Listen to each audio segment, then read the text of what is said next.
রাসূল সাল্লাল্লাহু আলাইহি ওয়াসাল্লাম বলেছেন, যখন ঘুমোতে যাবা এই দোয়াটা পড়বা। দোয়াটা দেখেন কত চমৎকার, কিভাবে নিজেকে আল্লাহর কাছে সমর্পণ করবেন, সঁপে দিবেন। দেখেন রাসূল বলেন, তুমি এটা পড়বা, আল্লাহুম্মা ইন্নী আসলামতু ওয়াজহি ইলাইক। আল্লাহ, আমি আমার সত্তাকে আপনার দিকে সমর্পিত করলাম।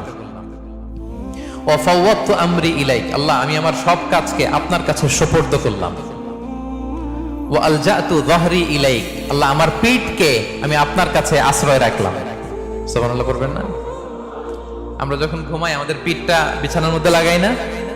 আল্লাহ, আমার সত্তাকে আপনার কাছে আমি সমর্পিত করলাম। আল্লাহ, আমার সব কাজকে আপনার কাছে আমি সঁপে দিলাম। আল্লাহ, আমার পিঠটাকে আপনার কাছে আমি আমানত রাখলাম। লা মালজা ওয়ালা মানজা মিনকা ইল্লা ইলাইক। আল্লাহ, আপনি ছাড়া আশ্রয় দেওয়ার কেউ নাই। আল্লাহ, আপনি ছাড়া আমাদের মুক্তি দেওয়ার কেউ নাই।